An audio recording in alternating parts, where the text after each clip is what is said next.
मशरिक़ वस्ता पर जंग के बादल मंडलाने लगे। इस्माइल हनिया की शहादत के बाद ईरान का सख्त रद्द-ए-अमल। हमारे मेहमान को हमारी सरजमीन पर निशाना बनाया गया। ईरानी सुप्रीम लीडर आयतुल्लाह खामनाई ने इसराइल पर बराह रास्त हमले का हुक्म दे दिया। इसराइल की किसी भी हमले का भरपूर जवाब देने की धमकी। अमेरिका ने जंगी बहरी बेड़ा खलीज फारस भिजवा दिया। यूएन सलामती कौंसिल के ममालिक तशवीश में मुब्तला।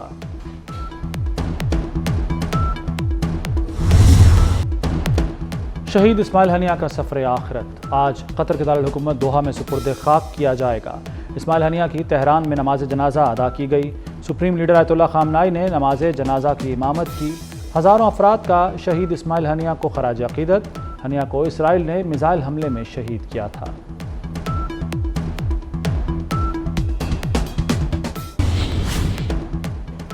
हमास सरबराह को इसराइल ने कैसे निशाना बनाया? इसराइली मीडिया के मुताबिक इसराइल ने जासूस सॉफ्टवेयर इस्तेमाल किया। इस्माइल हनिया के कॉल करते ही लोकेशन ट्रेस हो गई।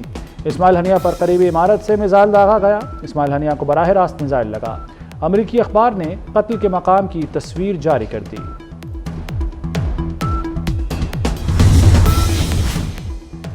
इसराइली दरिंदगी के खिलाफ आज यौम सोग मनाया जाएगा। वज़ीर-ए-आज़म शहबाज शरीफ की ज़ेर सदारत इजलास में फैसला। पूरे मुल्क में इस्माइल हनिया की गायबाना नमाज जनाजा होगी। कौमी असम्बली में खुसूसी करारदाद भी पेश की जाएगी। तेहरान में इस्माइल हनिया को शहीद करके आलमी कानून तोड़ा गया। नेतन्याहू खुलेआम दरिंदगी कर रहा है। वज़ीर-ए-आज़म शहबाज शरीफ की इस्माइल हनिया के कत्ल की शदीद मजम्मत। कहा, इस्माइल हनिया की शहादत पर हर आंख अश्कबार है। ऐसी सफ़ाकी पहले कभी नहीं देखी। ये वाक़या तरक्की याफ्ता ममालिक के लिए बड़ा चैलेंज है। फ़लस्तीन में 9 माह से खून की होली खेली जा रही है। 40,000 फ़लस्तीनी शहीद किए जा चुके हैं। लाहौर की पिच पर बादलों और इंतज़ामिया में ज़बरदस्त मैच। बादल 7 घंटे मुसलसल बरसते रहे। 360 मिलीमीटर बरसकर 44 साल का रिकॉर्ड तोड़ा। इंतज़ामिया ने चंद घंटों में मुश्किल हदफ पूरा कर दिया। लाहौर शहर में ज़िंदगी मामूल पर आ गई। अहम शाहराहें और सड़कें क्लियर। बारिश का आगाज़ सुबह 4 बजे हुआ। मुतादिद इलाकों में पानी जमा हो गया। बाद सड़कों पर 1.5 फुट तक पानी जमा था। 5 बड़े अस्पतालों में भी बारिशी पानी आया। बारिश से छतें भी टपक पड़ीं। बिजली की फराहमी मुतासिर हुई। मुख्तलिफ हादसात में 3 अफराद जाँ बहक, 7 जख्मी हुए।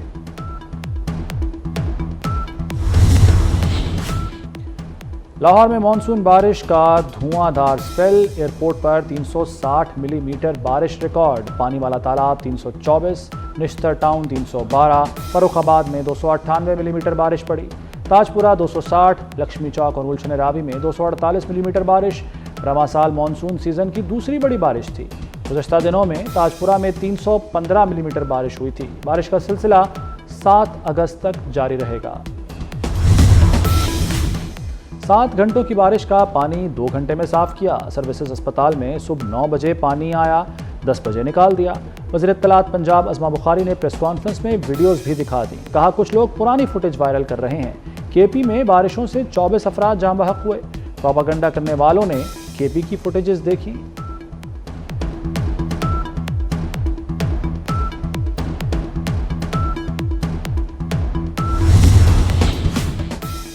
रावलपिंडी और इस्लामाबाद में तेज़ बारिश। नशीबी इलाके ज़ेर-ए-आब आ गए। गुजरांवाला, गुजरात, जेहलम और हाफिजाबाद में भी बादल बरसे। मरकजी शाहराहें और गलियां तालाब बन गई। मानसेरा में सैलाबी रेलों ने तबाही मचा दी। मुतादिद घर और दुकानें बह गईं। चित्राल में सैलाबी रेलों के बाद इमदादी कार्रवाइयाँ जारी। कराची में कहीं तेज़ और कहीं हल्की बारिश। महकमा मौसमियात ने शहर में मज़ीद बारिश की पेशगोई कर दी।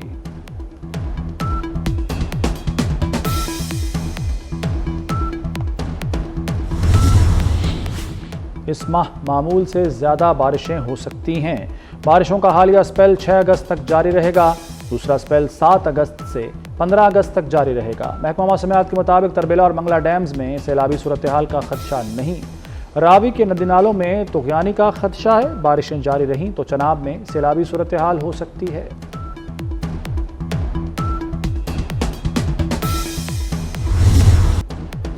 बानी पीटीआई को 200 मुकदमात के बावजूद जमानत मिली। बानी पर दहशत गर्दी के मुकदमात हैं। साइफर का केस है जिसमें सजाए मौत है।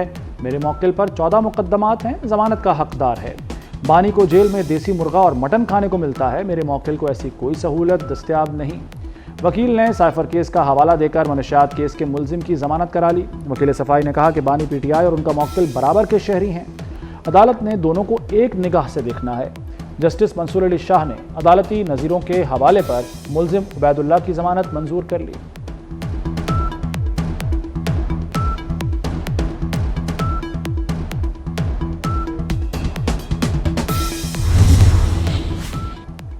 चीनी शहरियों के लिए 14 अगस्त के बाद वीज़ा मुफ्त होगा। चीनी सनत की मुंतकली मुफीद होगी।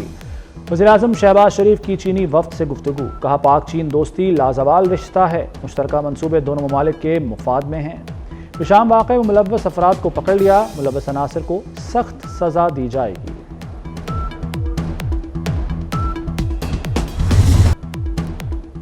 हुकूमत बजरिया नोटिफिकेशन पीटीआई पर पाबंदी नहीं लगा सकती। जब इदारे समझेंगे तो पीटीआई पर पाबंदी का फैसला लेंगे। वफाकी वज़ीर एहसन इकबाल का वॉइस ऑफ अमेरिका को इंटरव्यू।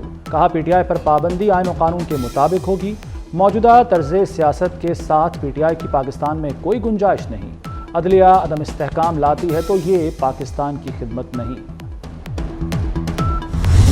जो अलायंसेस हम बना रहे हैं इंशाल्लाह आइंदा 15 दिन के अंदर हम कोशिश कर रहे हैं कि इसको एक बड़ा ग्रैंड अलायंस बनाएं और उस पर हम तमाम उन पॉलिटिकल पार्टीज़ को साथ पिलाएं। फौज के दरमियान और अवाम के दरमियान मुस्लिम लीग नून ये लोग अपना फासला बढ़ा रहे हैं। पीटीआई ने एक बार फिर ग्रैंड अलायंस बनाने का ऐलान कर दिया। असद कैसर कहते हैं कि 15 रोज में अपोजिशन का ग्रैंड अलायंस बनाएंगे। सब पार्टीज को इकट्ठा करके भरपूर तहरीक चलेगी। अपोजिशन लीडर उमर अयूब ने कहा कि बानी की रिहाई के लिए जेल पर रॉकेट हमला नहीं कर सकते। नून लीग और पीपल्स पार्टी फौज से दूरियां पैदा कर रही हैं। कानून साजी पार्लियामेंट का इस्तेहकाक है। अदलिया का काम कवानीन की तशरीह करना है। पाकिस्तान बार कौंसिल ने अपने 243वें इजलास का एलामिया जारी कर दिया। एलामिया में कहा गया कि रियासत अपना इख्तियार सिर्फ अवाम के मुंतखब नुमाइंदों के जरिए इस्तेमाल करेगी। मुंतखब नुमाइंदे अरकान असम्बली हैं जो कानून बनाएंगे।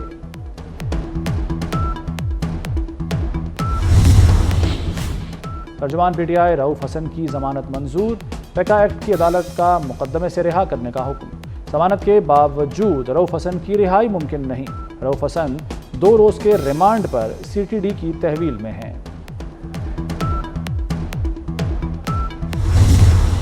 Not only about getting the fund but making sure that this time around we do the structural reforms. अगर हमने ये इसको आखिरी प्रोग्राम बनाना है फंड का, तो whether it's on the taxation side, whether it's on the energy side, whether it's on the SOE reforms and the privatization side, we have to move forward because we do not have the space and we do not have the room anymore to dither on this agenda. IMF का नया programme आखिरी होगा। वज़ीर ख़ज़ाना मोहम्मद औरंगज़ेब का दावा। मुआशी इस्लाहात को ही तरक्की का राज करार दे दिया। कहा IMF से छुटकारे के लिए इदारों में इस्लाहात नागुज़ीर हैं। नुकसान में चलने वाले इदारों की निजकारी करना होगी। करेंसी डीवैल्यू होने से मईशत को बहुत नुकसान पहुंचा।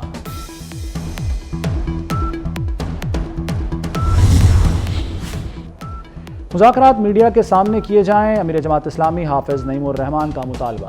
कहा मुतालबात की मंजूरी तक धरना खत्म नहीं होगा। हुकूमत IPPs मुआहदे दिखाए। वज़ीर ख़ज़ाना और चेयरमैन FBR नूरा कुश्ती कर रहे हैं। रावलपिंडी में जमात इस्लामी का धरना जारी।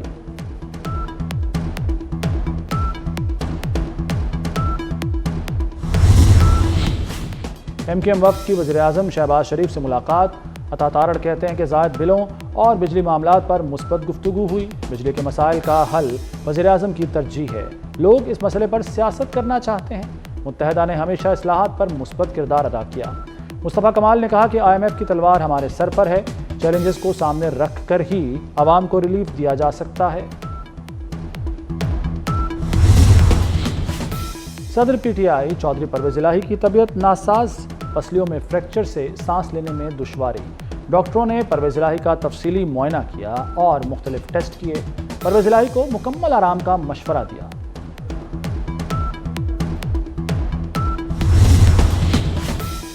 वज़ीर इत्तलात पंजाब अज़मा बुखारी से मंसूब जाली वीडियो का मामला। लाहौर हाई कोर्ट का FIA की कारकर्दगी पर इजहार नाराज़ी।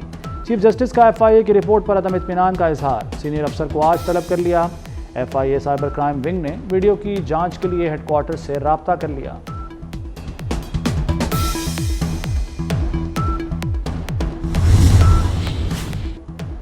खलील रहमान कमर हनी ट्रैप केस, मुलजिमा आमना अरूज को 14 रोज़ा जुडिशल रिमांड पर जेल भिजवा दिया गया। इंसदाद दहशतगर्दी अदालत ने मुलजिमा के मजीद जिस्मानी रिमांड की इस्तदा मुस्तरद कर दी। प्रॉपर्टी डीलर हसन शाह ने खलील रहमान कमर के अगवा का मंसूबा बनाया, लड़की का अदालत में बयान। रेलवे ने किरायों में 150 रुपये तक कमी कर दी। AC क्लास टिकट में 100 से 150 रुपये तक कमी। इकॉनमी क्लास का टिकट 50 रुपये तक सस्ता मिलेगा। इत्तलाक 3 अगस्त से होगा।